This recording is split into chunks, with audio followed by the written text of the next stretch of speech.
Welcome everyone to the 2021 Enviro-Art Gallery. So for those that don't know, our mission is to inspire greater environmental stewardship through the creation and sharing of environmental art.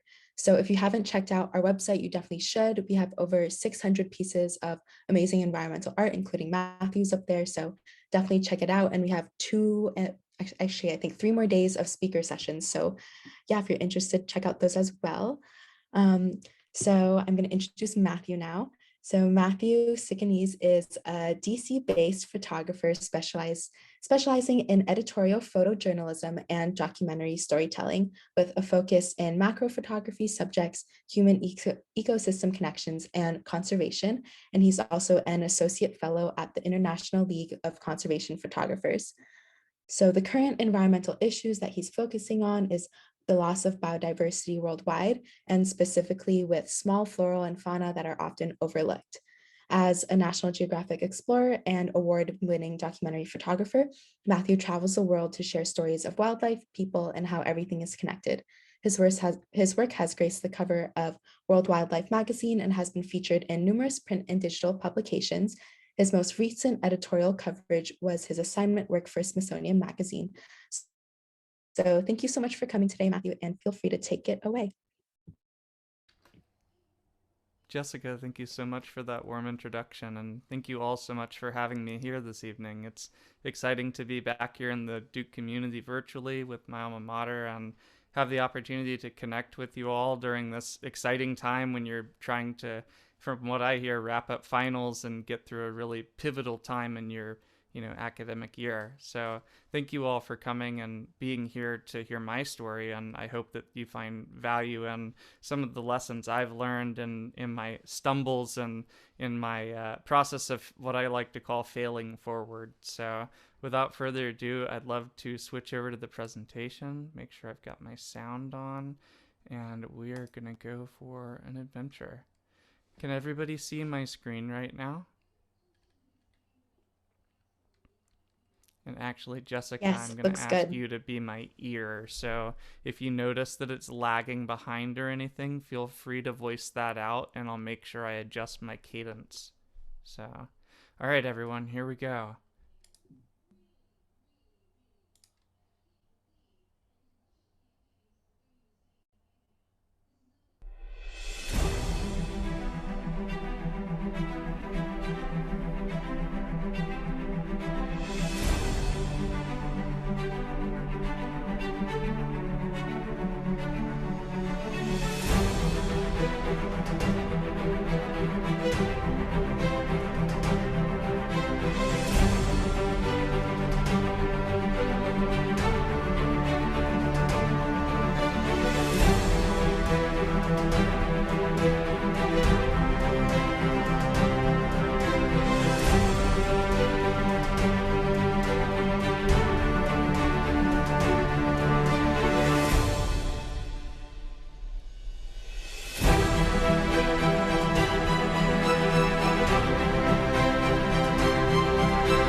All right, I got to cut it off there, otherwise it talks about something that's already passed, unfortunately. So that was my introduction video. Welcome to Macro Mindfulness, the art of seeing in power of perspective. So this is a journey into my story as an artist and how that story changed who I was becoming and ultimately where I wanted to go with my life. So this is me in 1992. I had survived meningitis at only about a year old. I became deaf and partially blind and had kind of this cognition reset.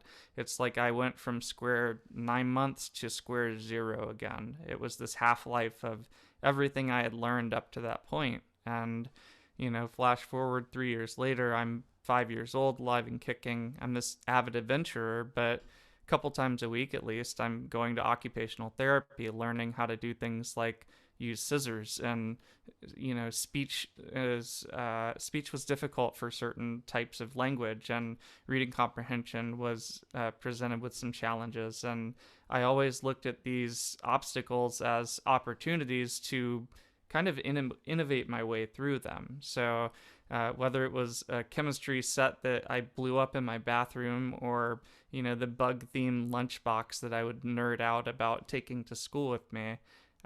If there was a merit badge, I would go after it too, because once I realized I could dive in deep to these different interests, it was this opportunity to connect with people I looked up to. Bill Nye the Science Guy, Steve Irwin, Jeff Corwin, these other storytellers and photographers around the world, and people that use the power of visuals to connect communities with ideas. So I was here at the end of high school. I had just gotten my first professional camera. I was pursuing a science degree, and I had gotten into my dream program, the environmental studies program at Florida Southern College. And 3.5 years later, I had found my partner in life, and I had also earned my science degree with two other minors, graphic design, print-based, and communications. So photojournalism and ethics in photography and things like that, that would reach well beyond the science lab and well beyond the science community. But then I faced this big challenge of, now what? I mean, I have my degree and I have my deep interests in the 4 different science internships that we had carved paths for, one of which was the lichen lab at Duke University. And this opportunity to document these species in a very scientifically helpful way, documenting their DNA in wet and dry states and helping preserve science for centuries to come. But when I took a big step back, it wasn't that path beyond that point wasn't for me.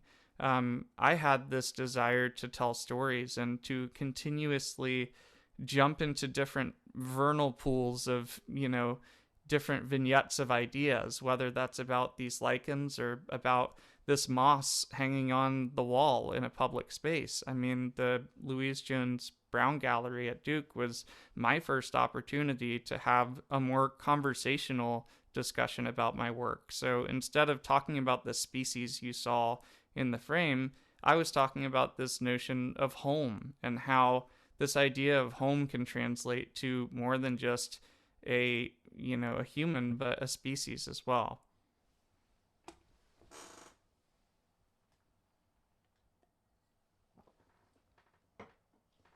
Is everybody hearing me okay? Yes, loud and clear. Excellent. So here we are 2 years later, and I had completed the MFA EDA Experimental and Documentary Arts program at Duke.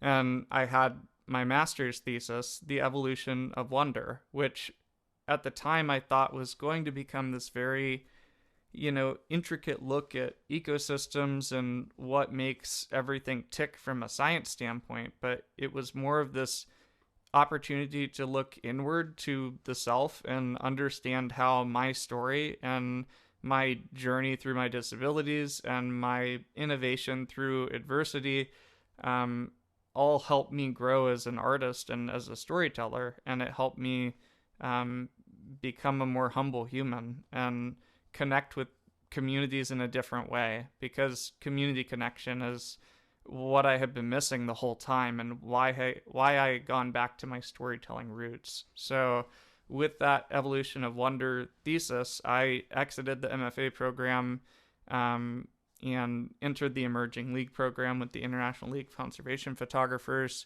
I was also a college scholar with the North American Nature Photography Association, and I just finished a internship with the Nat Geo Big Cats Initiative, headquartered at Duke University. So it was kind of this crossroads where I had an opportunity to think about who I was at that point, literally with a foot in each bucket, the scientist or the storyteller, fiction or fact, and what does this blend look like and sound like, and what does that story say when a red velvet mite in the bottom left is the size of a backpack instead of the size of a pencil eraser.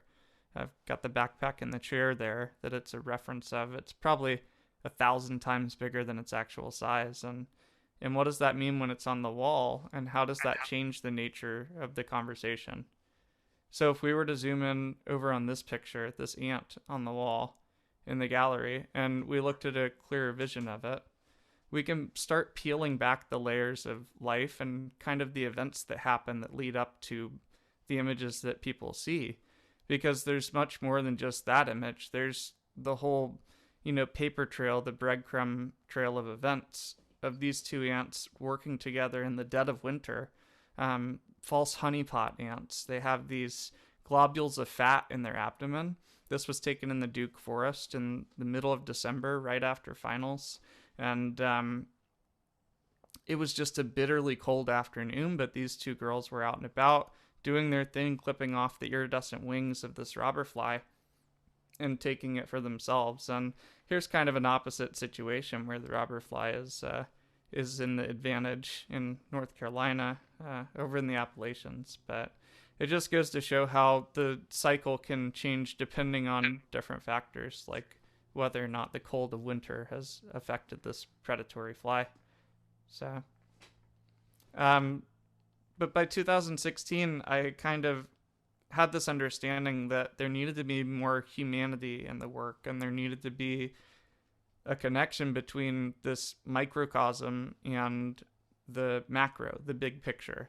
And I had started talking with National Geographic about how I could start connecting those dots surrounding the lichens that are found in Iceland. And in 2016, I had the opportunity to visit this land of ice and fire, this moss-covered lava field where the boulders popping out have these incredible map lichens that feel like a map of the world, if you will, and a wild green west, almost like if you had painted the western U.S. in a bright lime green. And seeing places like this along the salty coast in the north, when you expect to see nothing at all, I found life thriving. And when I see things like that in a place that hundreds of people visit a day, because this is right when the tourism boom started happening in Iceland in 2016, I thought, well, how's that going to change the dynamics of the story? Like, if there's so many people that start to come to these places, what is it going to change about the landscape and how species like this have been here for centuries? And will they still be here in even 1 century? With things like that really starting to ramp up depending on the area. So by 2017, I was telling a handful of stories. In that year alone, I was in Sri Lanka, Haida Gwaii off the coast of British Columbia, in the Ecuadorian cloud forest. And I had these wonderful opportunities to see these really grand landscapes, like this UNESCO heritage site in Sri Lanka, the Horton Plains cloud forest. Seeing these brilliantly blue lichens in this place that I've seen only for the first time and experienced like never before have I seen something like a blue lichen. And, seeing something like a spider effortlessly blend in with the tree bark after hundreds of years, if not thousands or tens of thousands of evolution, to look perfectly like that tree bark and blend in with the rainforest and surroundings. When the scientists pointed this out to me, I gotta admit I'm not the biggest fan of spiders, but this is probably the best example of cryptic camouflage I've ever seen before. So I was very thankful to witness that. This is another one. If you look in the middle right, there's a hidden leafhopper insect. It kind of looks like a butterfly or a moth. Again, a nearly perfect camouflage with the lichen, the mint-colored algae and fungus relationship growing on the bark. And what amazed me, no matter if it was 6,000 miles away or 6 feet away, was I was starting to find similar connections in my own backyard. So this mantis, the size of my pinky, I found in my family's oak hard forest in Central Florida. And this was after going to those other places around the world. And I thought, wow, how cool is that I've been all the way to the jungle in a place that I've only imagined going and excited to go to and excited to think about going back to someday. But the fact I can find, a penny-sized spider that's blending in pretty darn close as well, and it's something in my own backyard was really inspiring because it made me think, how can I look around and start connecting these common ideas and be a voice for the planet and share these meaningful stories in a way that helps people connect with their surroundings. So when I would do different community programming like workshops, I would get emails from students after of all ages, all the way up to, I think my oldest student's been 80 so far. And they'd say, I can't go in my backyard garden the same way anymore because I constantly see things with this new perspective, this new lens on the world and lens on life. And that's kind of what all of these different expeditions have done for me. 2018 took me back to Iceland, and I saw the most flowers I've ever seen in a moment. And I've also, returned back to places I've been to as a kid growing up, the Appalachians, and places that I really love the serenity and solitude of. I feel like I can reconnect with myself and reconnect with the species that call these places home when I give myself the chance to unplug and just be present in these wild spaces. In 2019, my partner and I went on assignment for Smithsonian Magazine in Oxford, Pennsylvania. We had the pleasure of following Dr. Doug Tallamy, and this was also during a time where my personal family were going through some various health issues, but it was a kind of, it's always been a bittersweet progress for me, and I think that's important to think about because this was also at the time as my first solo fine art exhibition at Tampa International Airport. So it was this very wonderful opportunity to, learn more about what his process was for understanding, how he communicated with his community about the backyard, and also for a chance to start thinking about my own backyard differently because during those times of slowness when I had to slow down, it was this opportunity to reconnect with things that were right on my back doorstep and think about those in a new light. So 2020 was quite the curveball for everybody, I think. This was originally going to be a two-phase expansion for my company and have my creative programming output an in-person event series with a plethora of like offshoots, and then follow that with the digital community. And unfortunately, the world kind of pulled the brakes on everybody. So 2020 instead ended up starting with phase two, so digital community first. And how you guys see me today with the HD broadcast and pro audio, it was getting things like this into place so I can offer my wisdom as a creative coach, as a consultant, as someone who can connect with the community in a time where we can't just go get a coffee anymore or easily have a conference or a retreat. So 2020 was kind of the year of growing into pro digital, if you will, and at home studio broadcasts to connect with everyone like you. In 2021, I'm focusing more on that community connectedness. I have a mastermind program that I'm going to be starting up soon, and public programming that's going to really offer up new ideas to focus on fun, because I've noticed the most innovation and progress in myself as an artist and in the communities I've affected and helped through the initiatives that we've had with fun as the focus. So I'm all for hearing about new project developments and hearing about what's buzzing out there in your community. And I would love for you all to get involved in that conversation.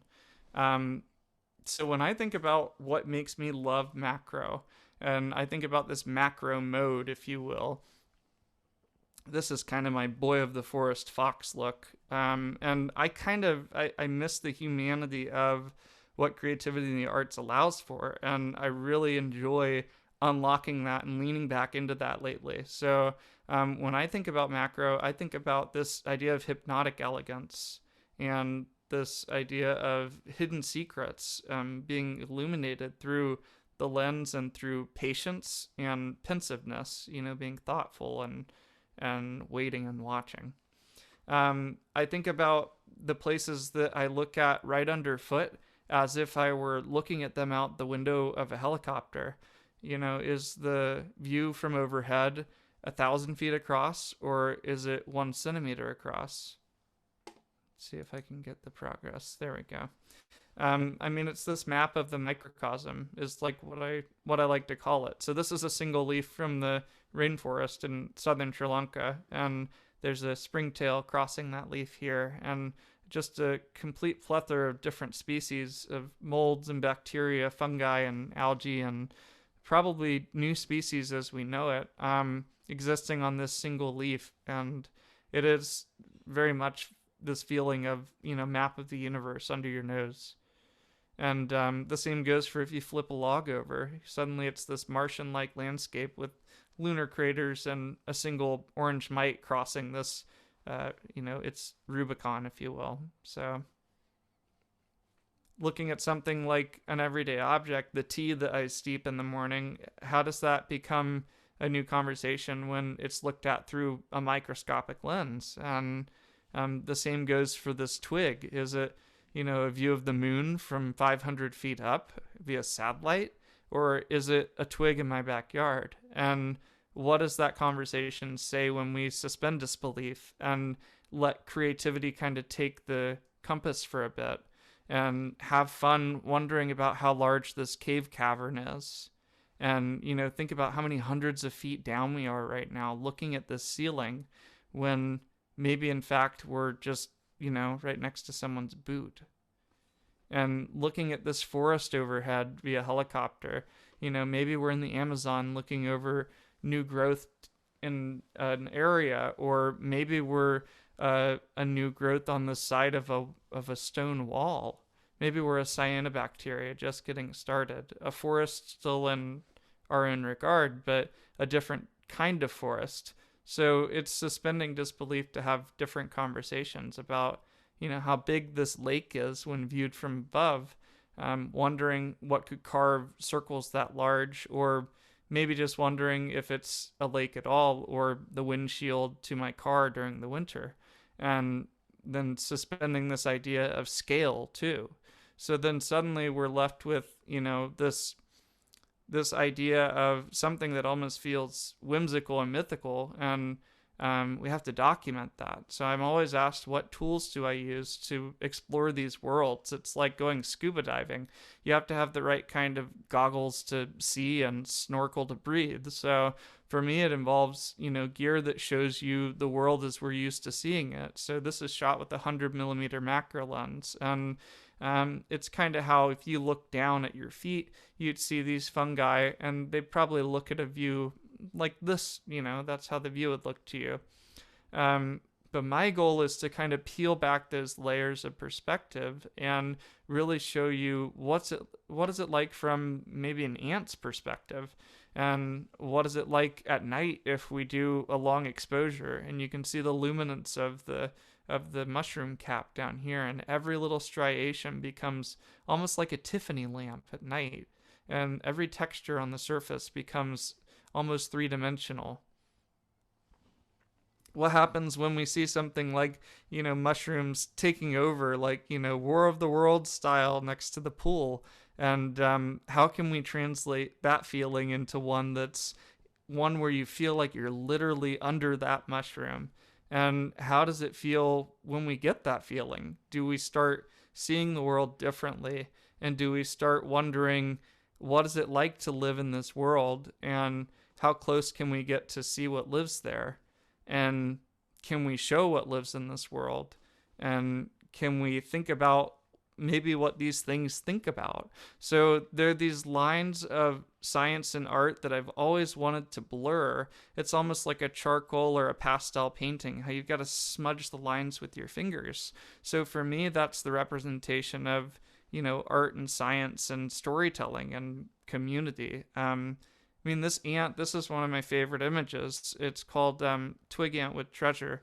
And or the Labyrinthian Explorer is the other name, but she's traversing this kind of coin-sized patch of mint-colored lichen in this local wetland, and she's got a springtail in her jaws, and she was so lightning quick. This was the only frame that I got of her that was in focus, but it's still to this day one of my favorite shots, and it was right up the road from my house. So one of the most important things I've learned about is this notion of home. And, I keep talking about things that are close to home. And that also can relate to things that we call home. So, when does this acorn become more than just an acorn? If the roly poly that lives in it is next to it.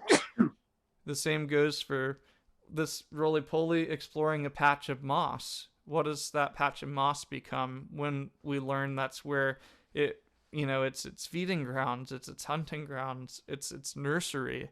When that patch of moss or that surface of a leaf becomes more than it is to the everyday human, then we can start seeing these worlds through the lens of these different creatures. And this stick insect in Ecuador becomes a walking stilt-legged skyscraper to the ant walking on the surface below.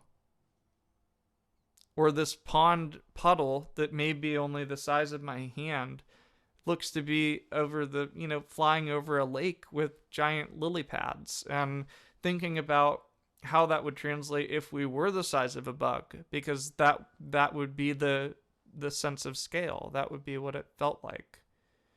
And, this opportunity to dive deeper is why I originally got into macro. It's something that is a sensory connection for me. So being deaf on my right and blind on my left, it is this opportunity to connect with the world in a very literal sense. It helps me slow down and be more mindful of what's around me and be more cognizant of myself and learn more about everything connected to those ideas as a result.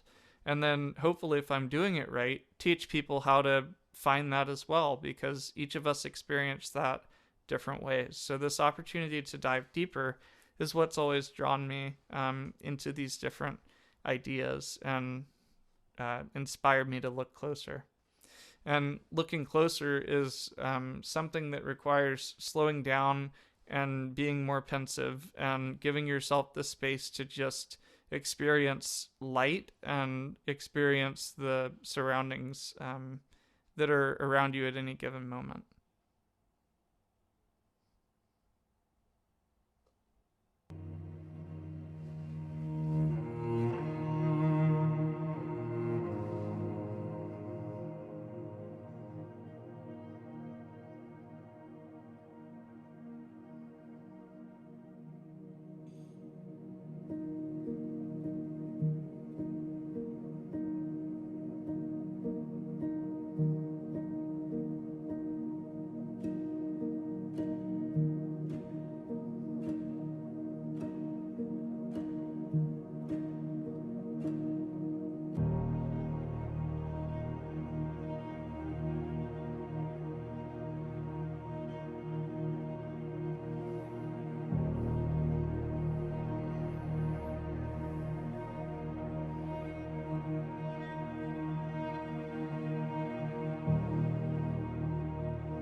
So what I started to learn was that when different species that I was looking at and telling the stories of had the opportunity to be in the limelight, it started to change the conversation around these species. So here's a spider that I saw in the Duke Forest, and it's in, oh wait, no, this was Eno River State Park. It's one of my favorite places that I had visited time and again during my time at Duke. And at one point, it was requested that this was the cover image. And to see this image on the cover for Omicron Delta Kappa, my leadership honor society that I'm a part of, was really cool to see that happen in 2017 because it gave me this opportunity to tell this story about that insect's view and that view of the world and what that meant to me. And then there have been other opportunities to look at these different species from a standpoint of beauty more so than a standpoint of, you know, science all the time. For example, this is a image that is titled Singularity, and it's going to be on display in the St. Petersburg Maureen Arts Center in St. Pete, Florida, starting this coming weekend. But I used to like to tell people that it was frosted mochi, the Japanese frozen ice cream, because it looks so much almost like a food image when, in pardon me, when in fact it's this cluster of wild snail eggs in South Florida. It was in a flooded woodland after a heavy rainstorm. So it's interesting to see how those different conversations change based on the conversation that's presented. So this, from a beauty standpoint, can be, you know, thought about a number of ways. And then seeing it on the cover of a magazine for World Wildlife Magazine is this opportunity to call attention to that particular species that was discussed in a story that was featured in that edition. And it was in a 100,000 print circulation global. So it was this opportunity to see an image that I was thankful to get a shot that I was happy with, that World Wildlife reached out and expressed interest. And this is a series of images leading up to that image. So it was, you know, not a perfect road. It was figuring out an angle that told this story and then getting the light just so, and having half of the eggs and this entire section be out of focus, but having other elements that I really like, and then at times having the whole frame not be in focus. But one way or another, figuring out that sweet spot and then getting a shot that represented everything that I needed to tell that story. And seeing that shot translate to this large format print, and then seeing that print in spaces like the Morean, is an opportunity to, you know, bring that conversation back up time and again. This idea about this crossover between abstract art and conservation. And I mean, we could talk about how this is an invasive snail species and it's kind of snuffing out the native snails of Florida. And there's really a story there. It's talking about a problem that's still ongoing. So we can leave that at bay as well and make people wonder, well, what are these pink orbs and is there a story there, and make them kind of peel those layers back themselves. And I think it's interesting to think about not always serving up all the information on a plate and, you know, showing a subject at an angle that we normally see, showing it in a different way. So if we see this frog on the banana leaf, you know, why not look at it? We see it face to face all the time. Why not look at it from overhead? How does that change the dynamics of what we see and how we understand that? In the first shot, we see the frog has almost this painted mask of blue and green, and it goes along under its cheek and this golden eye. And we aren't given too much information other than it's this really intimate space with this frog because it's not much in focus. But if we look at it from a different perspective, now we can see that blue and green continues down this almost leopard-like pattern on the frog's back. And you can see the blue and green spattered almost like a paint can. And I'm just now noticing this, but it's interesting to see the yellow plotching on the leaf as well. over here. I've never paid attention to this, and there's kind of a dynamic between the plotching here and the plotching here. So I think it's a lot of fun to think about things like the line, leading lines like the purple rib here, and the pattern and the shapes and the dynamics of this as almost like a principles and elements of art and principles of design. That's how I've been approaching the work more lately. Light it from behind and look at it like a silhouette versus looking at it from a scientific standpoint and thinking about it. What if this is a puppet? Like, what would it say, and what would the behavior look like if we animated it?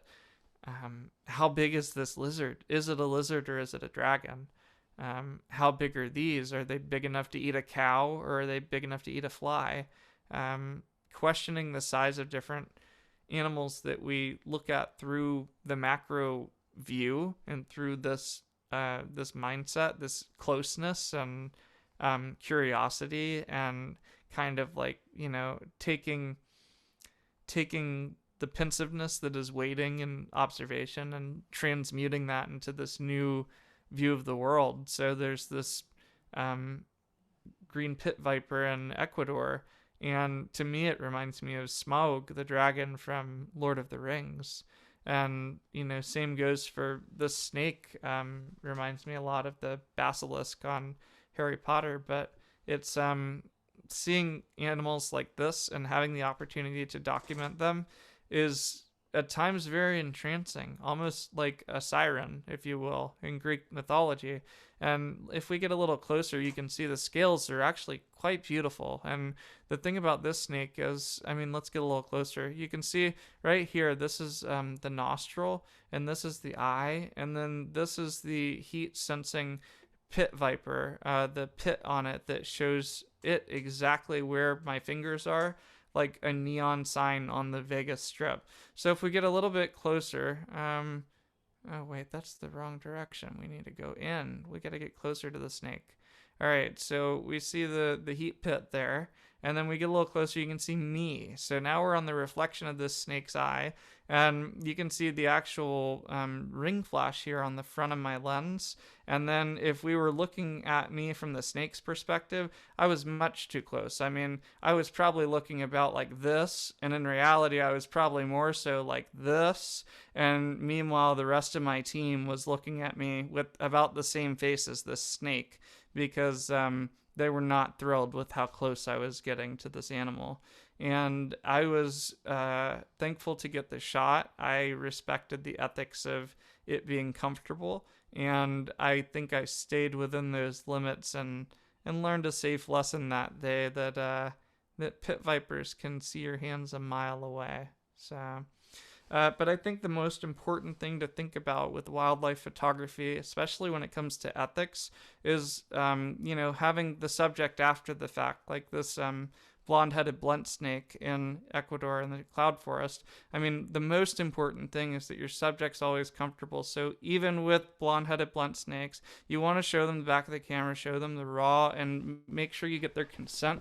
You need to talk to their agent and all that kind of stuff, and make sure that that's squared away. So Sir Hissington did sign off on this one. He gave it a go, and we moved forward with that as his headshot. So, but see what I mean? Like, you've got to use conversation, whatever form that takes, as an opportunity to open up dialogue about something that maybe someone would go, "Oh God, a snake." But I see a puddle outside my doorstep with the reflection of fractals from a tree and this really beautiful rainbow iridescence, and we can think of it almost like a dream. And if we shift focus, we can think of it almost like a nightmare, because now we see this oil slick on the top of a puddle that, the reality of it is it's runoff and the birds bathe in it. And there's these, plastic pieces and all this other stuff that turns kind of this dreamscape in the prior image into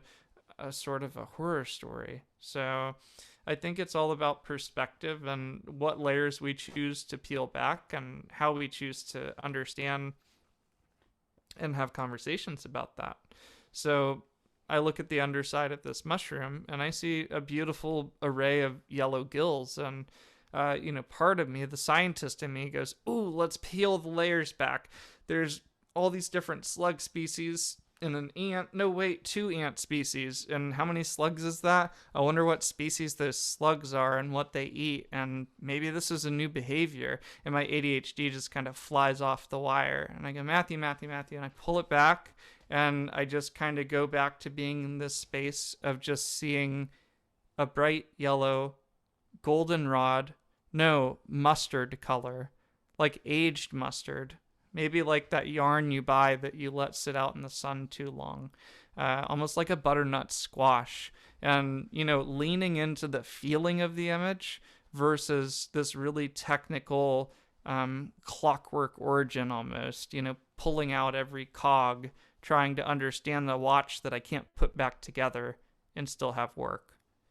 So I've learned to start seeing the beauty and humanity of the places around me through this lens of curiosity and this mindful heart versus this clinical career path and trajectory with a very tactical approach and a system. And all of that's gone now. I'm more focused on filtering out the noise and keeping fun at the forefront and imagination in the center of that focus. So, I see this elk in Cataloochee Valley, North Carolina, in the Smokies, and I see these God rays pouring through the tree canopy.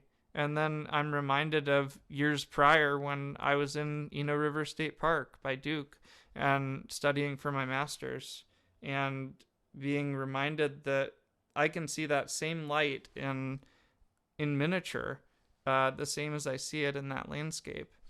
And just a frame before this frame was this frame. And this was the moment that I almost gave up because I didn't think I was going to get a shot that would tell the whole story, that would show the background with the tree silhouettes and show just enough light pouring in, but also show that species. And I'm happy that I didn't give up because a few frames later, I got one of my favorite images. This is Komorebi Study 1. And that represented kind of this tipping point to start thinking about these perspectives differently. So is this mushroom on a stick the size of a piece of spaghetti, or is it on something the size of a tree trunk or a branch? What does the context of that say when we start including human elements, like my fingers holding that twig? The same goes for this cluster of moss that I'm holding between my thumb and forefinger, or this pebble that has a similar cluster of moss. Thinking about how, an artifact like a sheep skull with lichens growing on it becomes almost like a living gem, a biological gem of sorts, and seeing hands against it and understanding the differences in scale and texture and function and form and how we're connected to it and what that weight feels like, and if it's wet versus dry and porous versus non-penetrable, and what that lava rock looks like in hand versus what this frog is like. A frog that was new to science, if I recall correctly, a frog that was in this endangered area that needed help, and through the storytelling, showing it in the context of the scientist's hand who discovered it in this habitat, telling that story through their voice and through filmmaking was a way that we could connect with that community. And including humans in the shot is something that's always been a challenge for macro. And I'm going to have to skip our video for the moment for the sake of time. But when we started including human elements, it started having a different layer to the conversation because it showed the connectedness in a different way. For me, it did. And it showed this relationship back to this idea of home. That red spider's the size of a sea salt grain, very small. This is one of those very delicate silk webs that kind of stilts between the grass in the morning and the dew. And those are little drops of dew. This was right up the road from my house, my childhood house growing up, and seeing communities like these ants in the Appalachian Mountains be shepherds over their sheep, the plant hoppers in the middle, like seeing them tend to these sheep day in and day out in exchange for this mutual relationship, and knowing the science behind it, but also respecting this almost, mythical origin story of these two species living in a mutual harmony. So it was this opportunity to, macro's always been this opportunity to learn more about myself and choose the different wells I want to go down, however deep I want to go. I mean, this is some ants that are having a commune around some wet lichen, getting a drink. I think that's really cool. I've never really seen that behavior before. I'd love to talk to a myrmecologist about this, but at the same time, like, I don't have the energy to dive all the way down one image like this when I've got over, I think, 350,000 at this point. So it's this exciting opportunity to think about stories that we can synthesize with new projects that bubble up. So a lot of times people bring ideas to me, and we, syndicate these collaborations and these outputs that actively start telling stories that hopefully change community or at least increase awareness. So seeing this notion of home and seeing this idea of microcosms all around me is really what inspired me to dive deep in the first place. And having that extra layer of sensory connection as somebody with disabilities has been a way that the arts has kind of transformed my path and helped me define which direction my compass is pointing. But at the end of the day, I'm still, working on pointing that compass. And I think that the way that we choose to look at things is going to be able to change how we perceive and navigate that, right? So we look at these tulips in a vase with the first lighting versus this lighting, and we can see the texture of it change and the luminance of it change, and we're starting to understand it a little differently. How did it look now versus the other time before? And what do you think about it differently the next time you see a vase of flowers? And how does that change when we look at it in a completely different light, under the UV light? Getting this goldenrod orange instead of a bright yellow, and seeing the hidden world of where that pollen has distributed and where it's heading next. So learning to peel back these layers of life is ultimately what keeps me curious. Turning off the lights and turning on UV, seeing how the world looks different through different lenses and through different litmus tests is like what I like to call them. Here we are again, another UV scene of a piece of tree bark, and it's just this sea of different species that look similar under one light, but then completely change under a different lens. So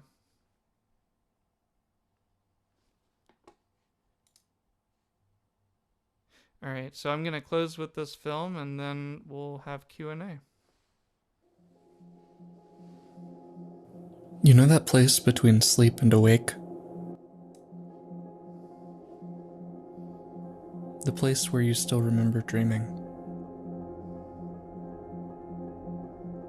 Where the world stands still.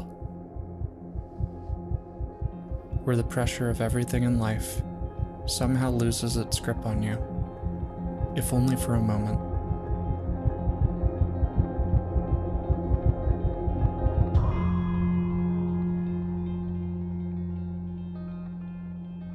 Pockets of peace like this are all around us. We can't undo our marks on the world, the mistakes we've made, or steps we've taken in the wrong direction. Time cannot be undone.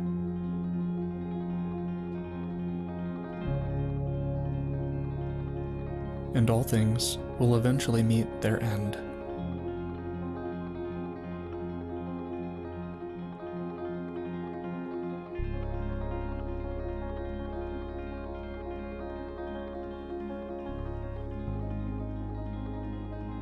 But we can celebrate what we are given today.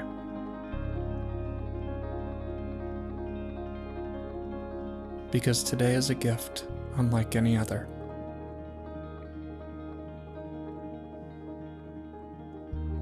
Tomorrow is never promised,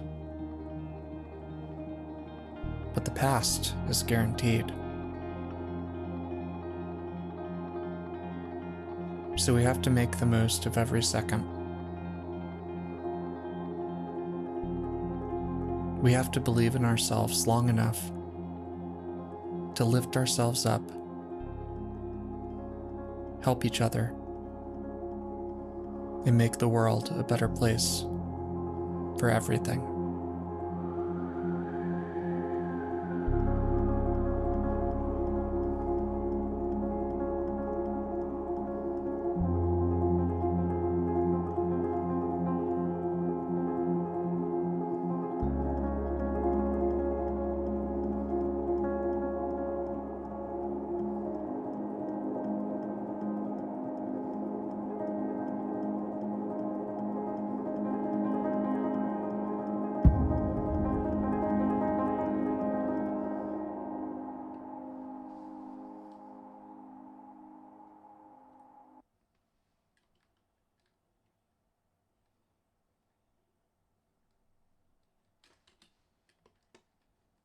Uh-oh, hang tight.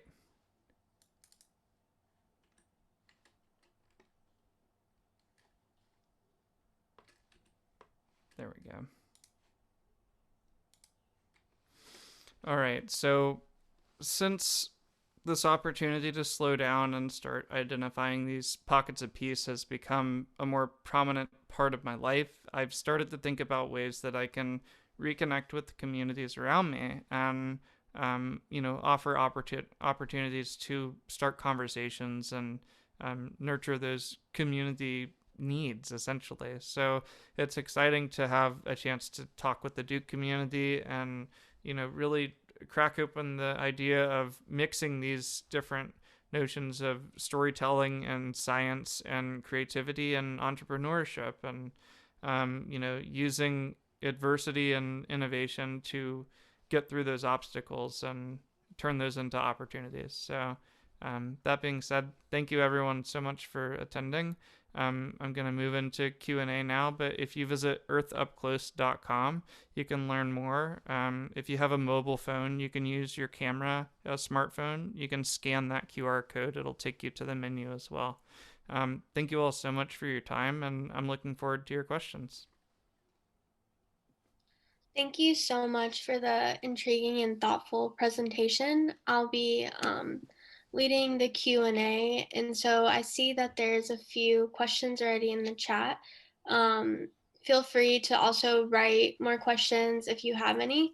But the first one for you, Matthew, is do you use any lens other than 100 millimeters? Okay, great. So the question was, do I use other lenses other than 100 millimeters? So I've got kind of a trio that I use. It's a wide angle macro, a 16 millimeter, and then I use an extreme macro. So that's almost on the microscopic end of things, and that's a 1:5x. And then I use that other, the 100 as kind of my bread and butter. That's my go-to. And that's what you saw most of the shots as. And then a portion of those were one way or the other, wide or really, really close. Okay, great. Thank you. And then the second question from Cameron, she asked, can you describe your process? How do you choose your subjects? How does a photo shoot look? Your work is so detailed, it reminds me of those who sit in a field for hours on end just to catch a glimpse of a lion in documentaries. At the same time, you're depicting things that some people might overlook or think gross from afar. Thank you so much for that, Cameron. Yeah, so one of my favorite quotes is to see a world in a grain of sand and a heaven in a wildflower, hold infinity in the palm of your hand and eternity in an hour. So it's kind of this idea of, seeing these microcosms and everything around us. And I think that when it comes to process, it's less so about the camera in hand and more so about if you're watching right now and you see my friend Joseph Ferraro, who has his headshot up, and he doesn't have a camera there, but he's got kind of a visualization of what he's looking at. And that's something I teach a lot is, using the camera we have with our eyes and thinking about what we see in front of us without worrying about the technology behind it. So I would say the most important part of the process is getting lost in the process, finding something that makes you, I guess, just viscerally curious. Like, you can't pull yourself away from it. If that's looking through old stamp collections, or if that's, going outside and finding different flowers. By the way, if you have the Seek app, SEEK, the Seek app, it's really cool. In my group chat, I do posts when I go on hikes of different stuff that I see, but I highly recommend that. So process, it's mostly about getting lost in the process, finding something that makes you ever curious. Okay, great. Thank you. And then Lisa asked, as much as you're able to capture via a micro perspective, do you ever feel like you're missing a larger picture in front of you, which may provide additional context? Oh, that's an interesting question. So, if I understood it correctly, Lisa was curious to know, do I ever miss out on other context when I'm in the process of photographing that microcosm, when I'm in that world? And that's a great question. I think that I try to find a healthy balance between those two worlds, because oftentimes there is another part of the equation that is important to see. So maybe that colony of ants, maybe there's a wasp nearby that's circling, and it keeps, picking off a different ant every time, and that's a new behavior to science. If I'm only in that ant's world and I never come out of that space, then I might miss that whole part of the equation that could, help tell a completely new story that nobody's seen yet, which I would be excited for the species. So I think that's worth mentioning is, when I get to tell these stories and be a voice for these species, that's why I get excited. It's an opportunity to, echo why these different elements are important and how they make everything as we know it kind of operate and function, and the beauty of that connectedness, I guess you could say. So. Okay, thank you. And then Cameron has another question. She asks, how have people reacted to your work? Do you often find people asking the hard questions about conservation or the context of these species? She's just curious about your strategy for expanding the conversation after you shared a photo. Okay, great question, Cameron. So I've heard that question before in my colleague sphere, and it's a really important one. What we've always leaned into is this idea that, the work is really just getting started when the work is produced. It's something that, as coming up through age, we think about storytelling as this thing that has a shiny red bow at the top and the end. And I mean, I see storytelling as this constant polishing process. It's how we understand and navigate the world, and that understanding is always shifting. And that evolution and growth is, if we're open-minded and open to new approaches, then that's when we can come together through altruism and start changing the world really rapidly. So I think I totally spiraled off, but could you reset me, Sasha, on the idea? Did I cover it? I wasn't sure. Yeah, she also asked, how have people reacted? And yeah, so how have people reacted to your work? Okay, excellent. So it was really interesting to see people react to the work being larger than life when I had the opportunity to print it, because that spider that blended in effortlessly, there were so many people that would just walk right by it, and they would see all the rest of the works in the gallery, and then they'd do a double take on their way out, and they'd say, wait a minute, and then they'd get really close, and they'd like stumble backwards when they realized a spider was there. So seeing something that's a 5-foot spider kind of suddenly appear after you give it time to breathe, I guess, is something I find really interesting about what artwork can say to conversation, just letting the image speak for itself. So I'm having fun thinking about new ways that I can present conversations like that, whether it's in the VR space or with crypto. I recently sold my first 3 NFT digital artworks, and after I get that whole structure set up, it's going to be like going back into conservation and different initiatives that tell that story in a new way and give it a new interactive community. So Awesome. Thank you. And then Josh asked, for the backlight photography, do you also use a separate regular flash in the same instant? yeah, so for the backlight photography, most of the time it's a constant light source. I'm using something like this or the little cubes because you can really dial in exactly where the silhouette is going to hit the leaf. But if it's something that is like a really thick leaf or other kind of factors, then using a studio flash will give a better result, but it'll take more attempts to get it correct. So you'll have to, get the right power depending on how thick the leaf is or how luminance it is, and if it reflects a lot of the light or not. It sounds really arbitrary, but it's interesting because, like, if a frog's skin is shiny and you take a picture of it for science, and that shininess is covering a really important part of the pattern, then you may have just completely accidentally covered up part of something new to knowledge. So thinking about how the light falls on something, or like what Josh was asking, what type of light, can be really critical when you're doing science-based work. So Okay, thank you. And then the next question is, to what extent is there a sense of discovery when you focus your lens in macro? So I think when I'm focusing purely on macro, my sense of discovery is probably at a healthy 7 out of 10, because if I'm only focused on macro, it takes away all of the other distractions. So when I go out to find new macro images or when I go out to find new macro scenes, I don't always necessarily even take the camera. A lot of times I'll just take, let's see, I don't have any immediate reach, but a hand lens, just a magnifying glass, and I'll take that along and I'll stick it in front of my phone, and that'll just be enough to get me, pique my interest, and it's enough to get me out of the house with kind of an itch to go back out with proper gear if it's something I would really, really want to document. So sometimes that means I miss the shot, but I would just say, having opportunities to explore your curiosity is where the most new ideas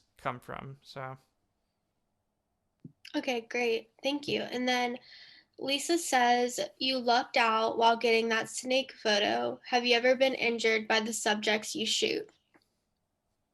So overall, I haven't been injured by the subjects I shoot, and I'm thankful to say it's vice versa as well. I've never injured the subjects I shoot. It's very common in the macro world to stress animals out, whether it's that snake or some people freeze bugs or put them in nitrogen and stuff like that.